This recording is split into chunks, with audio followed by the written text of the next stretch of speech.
நண்பர்களுக்கு வணக்கம். இது உங்கள் ரதி சமையல். இப்போ நம்ம பார்க்க போகிறது என்னென்னா, பிரண்டை வந்து துவையல் தான் நம்ம பார்க்க போகிறோம். இதுக்கு என்ன தேவையான பொருட்கள்லாம் பார்த்துடலாம். அது பிரண்டை வந்துட்டு எங்கள் மாடி தோட்டத்தில் உள்ளதான் நான் எடுத்து கட் பண்ணி அலசி வச்சுருக்கேன் பாருங்கள். வந்துட்டு பூண்டு வந்து ஒரு 6 பல் 7 பல் எடுத்துக்கோங்க. புளி வந்து கொஞ்சம் போல் எடுத்துக்கோங்க. கடலைப்பருப்பு வந்து கொஞ்சம் எடுத்து 1 ஸ்பூன் எடுத்துக்கோங்க. கருவேப்பிலை வந்துட்டு ஒரு இது எடுத்துக்கோங்க. காஞ்சி மிளகாய் வந்துட்டு ஒரு 5 எடுத்துக்கோங்க. மல்லி இலை எடுத்துக்கோங்க. அப்போ தான் இன்னும் நல்லாவே டேஸ்ட்டாகவே இருக்கும், உங்களுக்கு வந்துட்டு சூப்பராகவே இருக்கும். உப்பு வந்து தேவையான அளவு எடுத்துக்கோங்க. இப்போ வந்துட்டு எப்படி செய்கிறதுன்னு பார்க்கலாம்.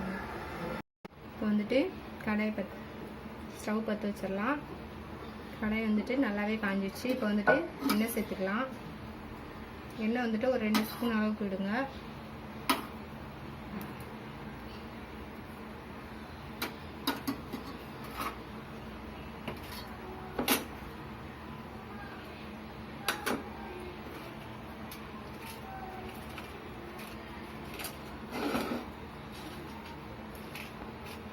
காஞ்ச மிளகா சேர்த்துக்கோங்க.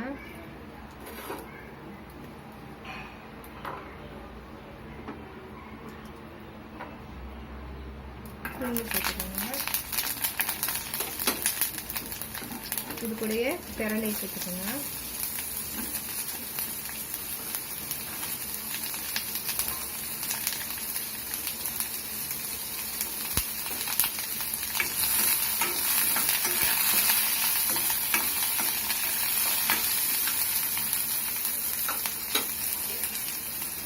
அப்படியே கருவேப்பிலை சேர்த்துக்கோங்க.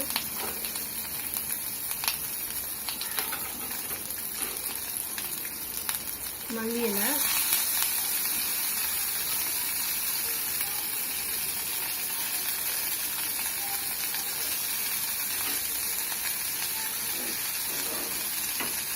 கடலைப்பருப்பு,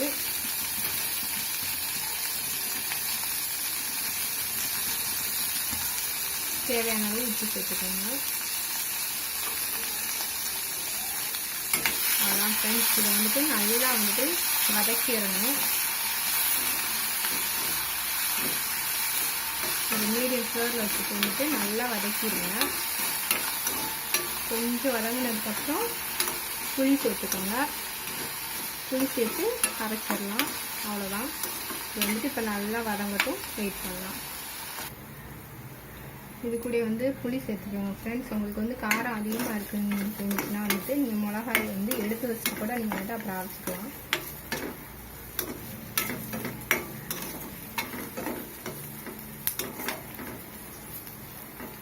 நல்லாவே வதங்கிடுச்சு ஃப்ரெண்ட்ஸ். இப்போ வந்துட்டு அரைச்சிடலாம்.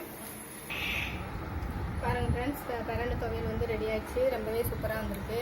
இது வந்துட்டு நான் அம்மியில் அரைச்சேன். துவையல் பொறுத்த வரைக்கும் நீங்கள் அம்மியில் அரைச்சா தான் ரொம்பவே நல்லாயிருக்கும். இந்த வீடியோ உங்களுக்கு பிடிச்சிருந்ததுன்னா லைக் பண்ணுங்கள், ஷேர் பண்ணுங்கள், கமெண்ட் பண்ணுங்கள். Thank you friends.